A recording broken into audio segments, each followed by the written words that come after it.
Okay, so we have to open with this. It's just the most glaring paradox right now. Right. You have the single global superpower, the United States, and it is officially rating its own armed forces as weak. It's not just some critique from the outside either. This is the official aggregate assessment. And the scary part is why. Yep. It's explicitly because they can't defend vital national interests against, and this is a direct quote, the world as it is, rather than as we wish it were. We are failing to meet reality. It's a stunning admission. That reality check. That's the whole foundation for what we're digging into today. Because when these analysts grade military strength, the standard, the benchmark we've always set, Has always been the two-war capacity. the ability to defeat two major competitors at the same time. Exactly. That's the measuring stick. And if you look at the scorecard now, it's not just a bad grade. It's suggesting a deep structural failure. That's a total institutional diagnosis of decay. It really is. It applies to the entire architecture. The overall U.S. military gets a weak rating, and then when you start to, peel back the layers and look at the branches, That's where you see the rot. you really do. Yeah. The Air Force is branded very weak. Not just weak, very weak. Very weak. Suffering from huge capacity gaps, severe readiness issues. The Navy and the new Space Force are also rated weak. And the Army and the nuclear portfolio, which is supposed to be the ultimate backstop, the ultimate deterrent. They just scrape by with marginal. Marginal. And the only branch that actually gets a strong rating is the Marine Corps. Right. But the Marines, by their very design, are fundamentally a one-war force. Exactly. Their strength, as impressive as it is, can't possibly make up for these systemic shortfalls everywhere else. The Air Force, the Navy, the Army's overall capacity, it's just not enough. Okay, so we all know the surface-level reasons they give. The usual suspects. Years of continuous use, chronic underfunding, no real cohesive strategy, and what the analysts just kept calling abysmal discipline in program execution. Which is a polite way of saying they're terrible at managing their own projects. But those are just symptoms. Yeah. We need to find the underlying disease here. Exactly, because we see a procurement program fail or we see a recruitment crisis, and we treat these things as, isolated policy mistakes. Right. A problem to be solved with a new budget line. But if you pull the lens back, the real tension emerges. What you're seeing is this massive structural divergence between America's ambition for global projection This linear demand to be the world's guarantor of security. and the profound internal systemic erosion of its ability to even maintain its own infrastructure. So the core insight we're really getting into here is how this Western architecture, which is so reliant on this idea of constant linear modernization, is just failing. It's failing, especially when you compare it to rival systems that operate on, cyclical, patient, and sometimes deeply coherent strategies. Let's start with the hard numbers, the physical decay. We need to anchor this in reality. Okay. The two-war requirement is just simple math. The Army needs 50 brigade combat teams. 50. The Navy needs 400 battle force ships, and you need 624 strike aircraft. If you don't have the units, you just don't have the capacity. End of story. And the current reality for the Army is, it's jarring. Their capacity score is weak because they only possess 62% of the required force. 62%, so they're more than a third short. They simply do not have the manpower or the unit structure to handle two major conflicts at once. It's not physically possible. And the recruitment crisis just pours gasoline on that fire.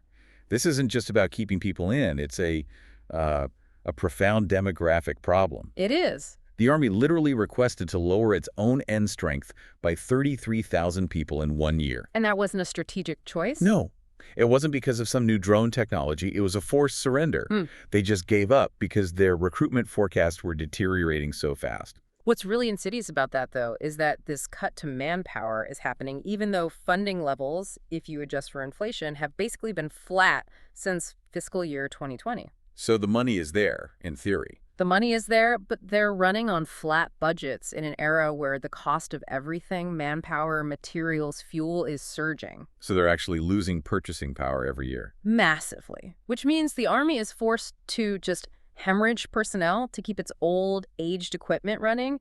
They're cannibalizing their own force structure just to prevent a total collapse of what little modernization they have left. The system is eating itself to maintain the status quo. Perfectly put. Okay, now let's apply that same logic, that structural decay, to the Navy. because naval power is the ultimate measure of global projection. And they're also rated weak, for the exact same reasons. Severe shortfalls in capacity and readiness. We're seeing legally mandated requirements just being completely ignored. Congress mandated a fleet of 12 aircraft carriers. 12, it's law. And we are actively shrinking to 9, with maybe some, vaguely defined light carrier concept coming someday. This is the linear plan just collapsing in real time. But the failure in how they execute programs gives you an even deeper look into the systemic rot. You mean the little combat ship? Oh, the LCS, a perfect case study. They're authorizing the early retirement of 4 of these vessels, including 9 of the Freedom monohull variants. These were supposed to be the future, the agile, modern, surface fleet. And they ran into these crippling design issues, like their top speed was capped at a measly 34 knots because of failures in the engine combined gear. So the ship designed to be fast and operate in shallow waters couldn't go fast. It failed to meet the most basic performance metrics. It's the ultimate failure of what you'd call the architect's view, right? The structural incentives inside the Pentagon, inside Congress, they all favor starting these flashy, new, exciting programs. Nobody gets credit for dedicating boring, sustained funding to maintenance or making sure the old systems actually work. The incentives reward novelty over durability every time. And that obsession with novelty just blinds them to what it actually takes to maintain these incredibly complex platforms. I mean, look at the F-35 Joint Strike Fighter. The cornerstone of the Air Force and the Navy. The cornerstone. But reports show its mission capability rates. Basically, the percentage of time it can actually fly and do its job have just tanked. Sustainment and maintenance shortcomings. We built this technological marvel, this incredible architecture of technology, but we completely failed to build the system required to keep it running. So if the F-35 is a failure of maintenance, the Columbia-class submarine program is a failure of just sheer complexity and scheduling. This is the replacement for the Ohio-class. It's the pillar of our sea-based nuclear deterrent, the most important thing we build. And the costs were initially estimated at, what, $109 billion for the whole program? But delays and, unforeseen design challenges have just driven that forecast up and up and up. It's threatening to blow through the entire shipbuilding budget. Which forces more cuts to the existing fleet just to pay for the new one that isn't ready yet. And that connects right back to our central idea. The U.S. system can design an impossibly complex next-generation weapon. Sure. But it cannot deliver it on schedule or on budget. And that creates this linear gap in capability that our rivals are more than happy to fill. And nowhere is that systemic failure to maintain the architecture clearer than in what's happening to the nuclear portfolio. This is the critical tipping point. This is the one that should be scaring everyone. The U.S. nuclear deterrent dropped from a strong rating last year. Just last year. To marginal. Now, this is the deterrent that underwrites all conventional risk. It's the foundation. The official reason is, aging infrastructure and these fragile just-in-time replacement programs. But let's look at the critical detail, the physical failure. The plutonium pits. The plutonium pits. The National Nuclear Security Administration, the NNSA, is legally required by statute to produce 80 of these pits per year by 2030. These are the literal cores of our nuclear warheads. And they can't do it. They have already moved the goalposts so far back. The new target for production is sometime between fiscal year 2032 and 2035. That's a 5-year delay, at best, for the most essential component of our entire deterrent. This is where the unseen narrative just smacks you in the face. This delay isn't a political issue. It's a symptom of the industrial architecture physically collapsing. How so? We learned that over 60% of the NNSA facilities, the very buildings where we need to make the core of our future deterrent, Let me guess. they date back to the Manhattan Project. They are relics from the 1940s and 50s. Unbelievable. The nation that pioneered the atomic age and projected global dominance for 70 years. Is now physically unable to build the parts it needs because its own buildings are decrepit. The systems of power prioritize projecting outwards, designing new things, over maintaining the core internal infrastructure. The political class just failed to sustain the physical foundation required to keep the whole thing running. It's the ultimate failure of linear progress. The line broke because the foundation just rotted away. So while our core industrial base is literally crumbling, the external threats are building these structurally sophisticated, patient, and highly effective architectures of influence. Starting with China, which is rated formidable in capability and aggressive in behavior. And China's whole strategy embraces asymmetry and patience, They're not trying to match our carrier fleet one for one. No, why would they? They're building massive capacity and quickly where it hurts us the most. Just look at their missile program. The numbers are insane. In 2021, China launched 135 ballistic missile tests. That is more than the rest of the world combined if you exclude active conflict zones.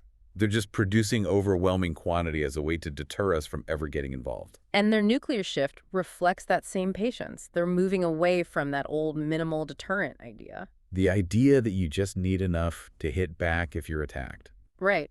They're moving to a much more robust, much more diversified posture. The estimates suggest they will have roughly 200 land-based ICBM warheads capable of directly hitting the U.S. within 5 years. That fundamentally changes the strategic calculus. But what's so fascinating from a systems perspective is how seamlessly China weaves its economic expansion directly into its military strategy. I mean, look at the Belt and Road Initiative, the BRI. This isn't just a bunch of infrastructure loans. Not at all. It is explicitly a dual-use military strategy. This is the architect of conspiracy, tracing the literal infrastructure of influence.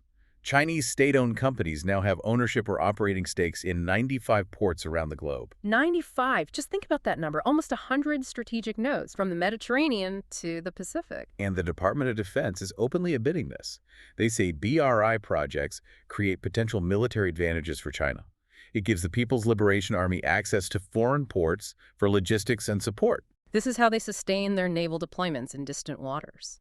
The Indian Ocean, the Mediterranean, even the Atlantic. They are quietly building a global logistics network that turns commercially justified infrastructure into permanent military basing. It's a completely asymmetric architecture applied globally. While the U.S. is struggling to keep its handful of expensive legacy carriers operating far from home, China is leveraging commercial debt traps and infrastructure projects to secure a persistent forward presence. They are playing a long, patient, structural game. then you have Russia, which is a totally different kind of threat. It's almost a paradox. It really is. We saw their extremely poor performance in conventional combat when they first invaded Ukraine. It revealed this massive corruption, poor training, systemic logistical failures. But they're still there. They've sustained the assault since 2022.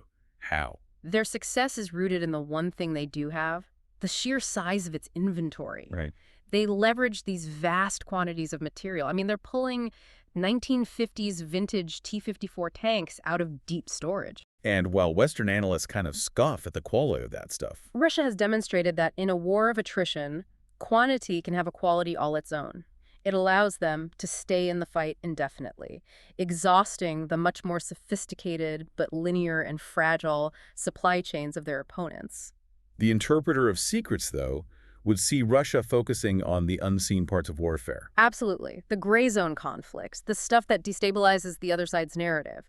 Their counterspace capabilities, jamming, directed energy weapons, on-orbit weapons, they're all designed to degrade and disrupt U.S. space assets. They're aiming for space dominance first, because they know that's how you win the information war and the air war. And they use cyber and propaganda tools to sow discord, not just in a military way.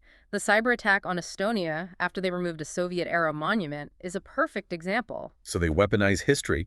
They weaponize internal political triggers to create external pressure, but without ever doing something that would trigger a direct Article 5 military response from NATO. It's strategic deception, applied directly to the political architecture of their adversary. And this logic of asymmetry, it just extends everywhere. Look at Iran, rated aggressive. Their power projection is all about their advanced ballistic missiles and this extensive patient web of proxy networks. Hezbollah, Iraqi militias, the Houthis. And they are masters of applying constant low-level pressure in the maritime domain. They use what the analysts literally call pirate tactics. In the Strait of Hormuz, which is a critical choke point, Iran has harassed, attacked, or interfered with 15 commercial ships in just 2 years. That's a direct threat to the free flow of global energy, and it's managed entirely through non-state or semi-state actors. Even groups like ISIS, after losing their physical caliphate, have successfully just morphed back into a dangerous insurgency. And they still want to attack the West. You see explicit threats, like that foiled plot to assassinate George W. Bush in Dallas. The capacity to destabilize is still there, even if the state structure is gone. So the ultimate structural problem this creates for the U.S. is constraint.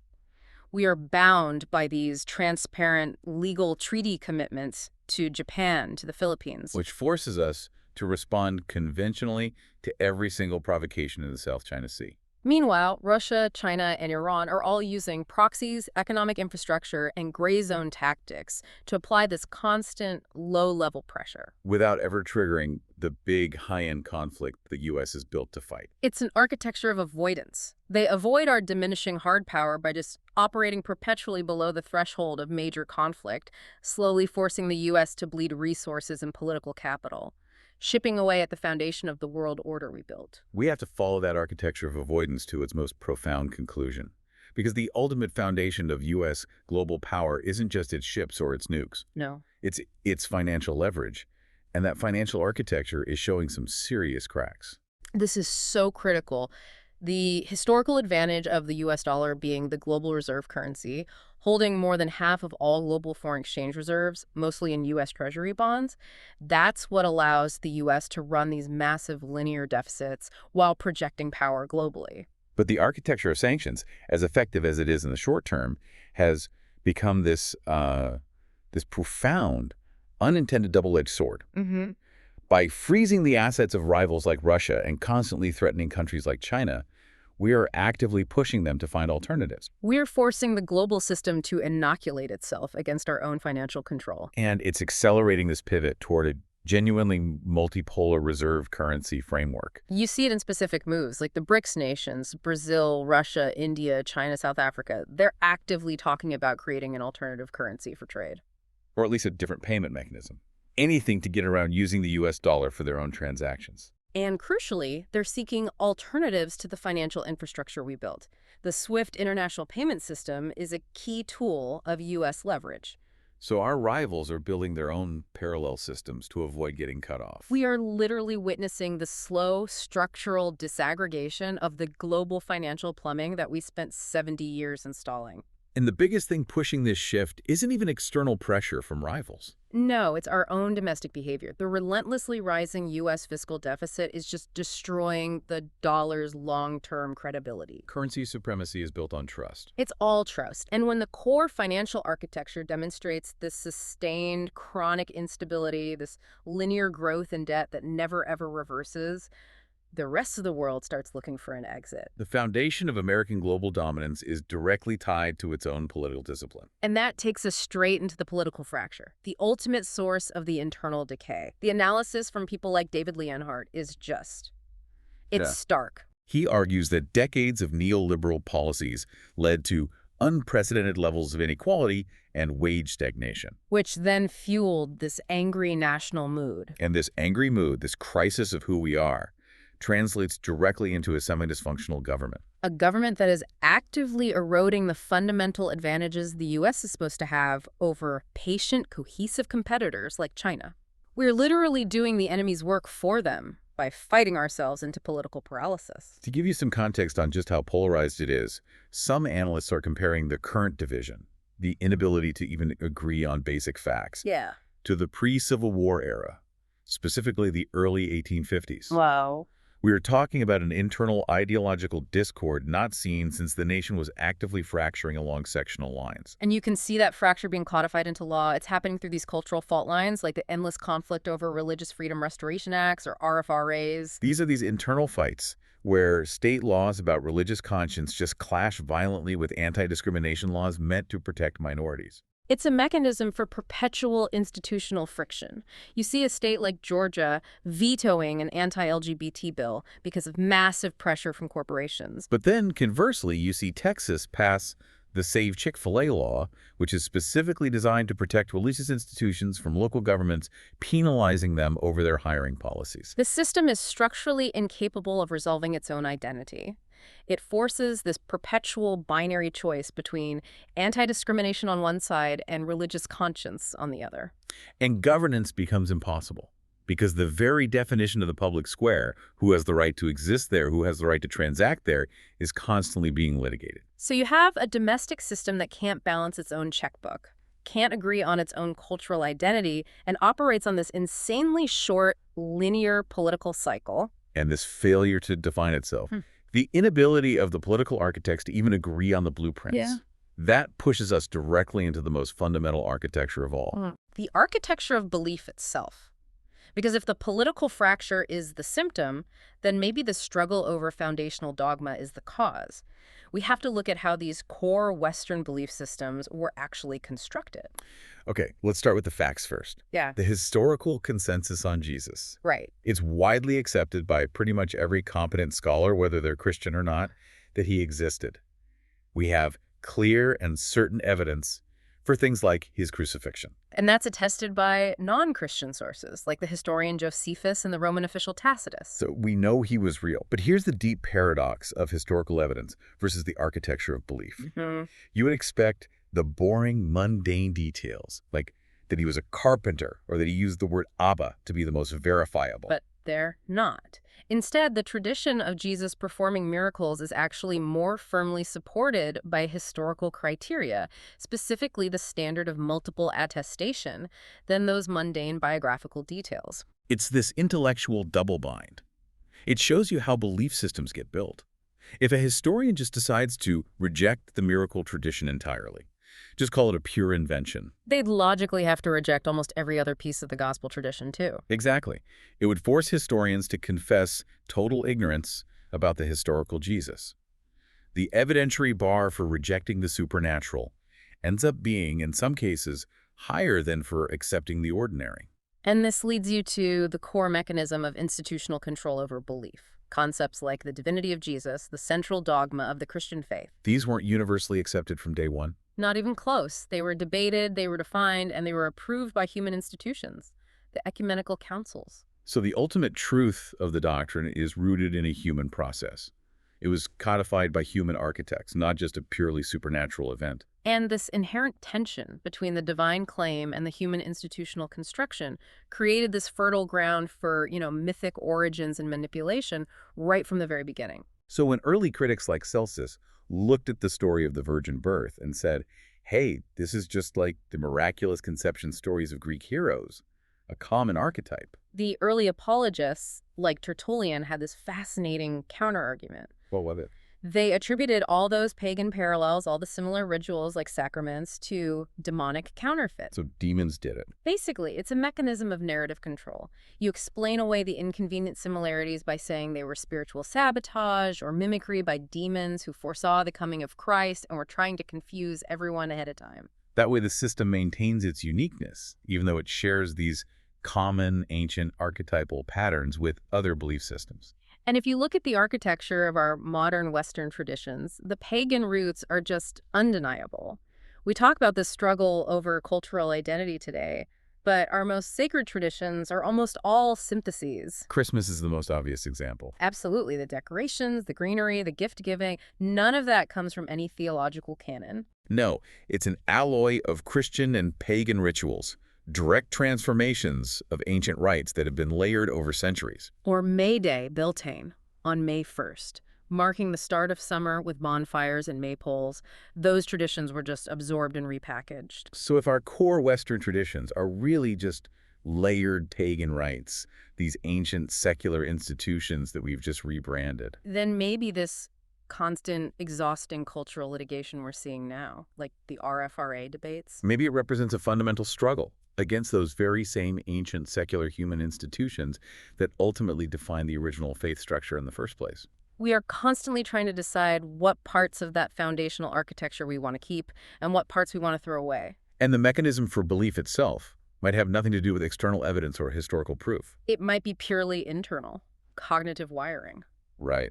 We're now finding that superior bottom-up implicit pattern learning, which is just the ability to subconsciously detect order in chaos. That predicts a stronger belief in an intervening or ordering God. So people who are just naturally better at sensing patterns are more likely to attribute those patterns to a divine architect. And that cognitive wiring gives you an internal sense of coherence that completely bypasses the need for rigorous external proof. And this helps explain why two primary logical fallacies related to belief are so persistent. The first being selective attention. You only remember the prayers that came true, and you conveniently forget all the ones that didn't. And the second is circular reasoning, using the Bible to prove that the Bible is divinely inspired.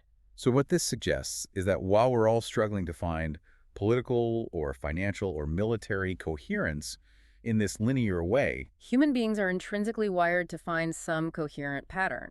And if the modern architecture fails to provide one, the ancient archetypal or supernatural systems will always step in to fill that void.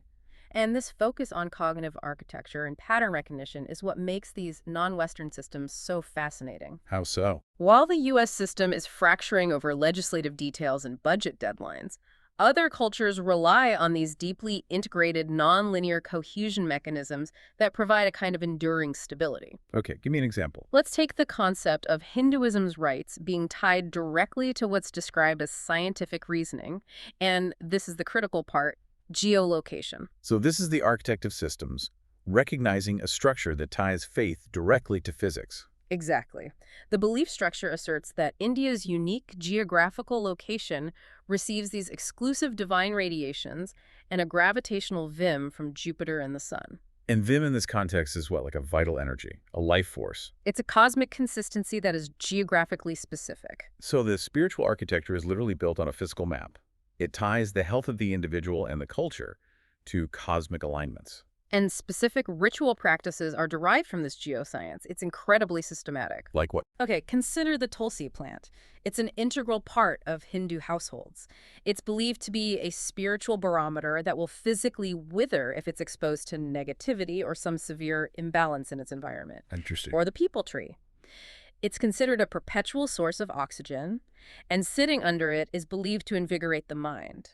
It has this great pranic, or vital value, which is why education was historically taught under its shade. Even the sacred rivers, right, like the Ganga. The belief in its self-purification capacity isn't just attributed to the water flow, it's attributed to it receiving specific divine radiations from the sun, the moon, and Jupiter at its source. Making the water exceptional for both physical and spiritual cleansing. These rituals aren't just random dogma, they're alignment tools. They're designed to harmonize human action with consistent natural and cosmic cycles. So the Navratris fasting, for example. It's performed during season changes to fundamentally maintain the inner chemistry of the human body, recognizing the physical stress of those transitions. And the huge festival of Holi. Traditionally, that was a collective yagna performed on the full moon to purify the atmosphere. The massive bonfire was a collective cleansing using cow dung fumes, and it was ignited at the precise moment calculated by Vedic mathematics. It's an incredible architecture. The spiritual, the astronomical, the chemical, and the mathematical are all synthesized into a single, cohesive, long-term action. And that contrasts so sharply with the Western linear worldview of history and progress. Completely. The ancient systems are built on cyclical time, the Kalchakra, where past, present, and future coexist. The linear worldview is inherently fragile. It can be derailed by a single delayed bomber program or a chronic deficit.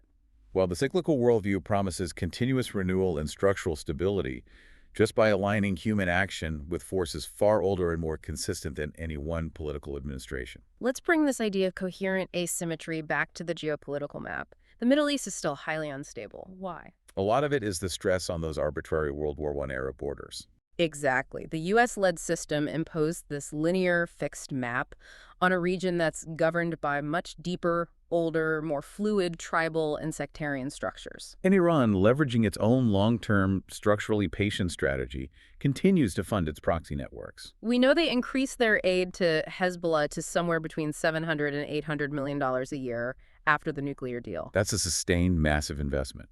It ensures their proxy network stays robust enough to project influence without them ever having to deploy traditional military forces. But the truly unseen alliance, the structural connection that completely defies the simple Sunni-Shia narrative we always use, Is the fact that Israel killed al-Qaeda's #2 leader? while he was hiding in Iran. It's a fact that just breaks the brain a little bit. It completely shatters the simplicity of the map. Al-Qaeda is the fundamentalist Sunni terrorist group. Iran is the epicenter of Shia revolutionary nationalism. And yet this high-value Sunni target was being harbored inside Iran's borders. It exposes these layers of geopolitical complexity that go way beyond simple religious divides. It suggests pragmatic, strategic alliances against common linear enemies. It's an architecture of fluid, adaptable influence. Contrasted so sharply with the U.S.'s rigid, constantly litigated linear structures, the successful rivals are the ones who can synthesize these seemingly contradictory elements into a coherent, patient strategy.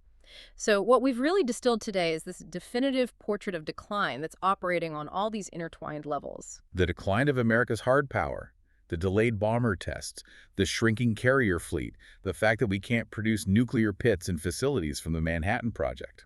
That's not an isolated military problem. It is inextricably linked to a profound crisis of institutional and ideological coherence. The transparent, fractured, perpetually litigious Western political system, which can't even define its own cultural rules with RFRA laws, and is hamstringing its own financial leverage through chronic deficits. Is struggling against rival powers who operate on fundamentally different conceptions of time and structure? These rival powers, China, Russia, Iran, they leverage these long-term, structurally coherent architectures of influence. Whether that's the massive economic military synergy of the Belt and Road Initiative or the patient quantity over quality strategy of Russia. Or these ancient systems of belief, like the ones based on geolocated cosmic vim that synthesize ritual, science, and cosmic alignment into one unifying, powerful force. So here's the provocative thought we have to leave you with.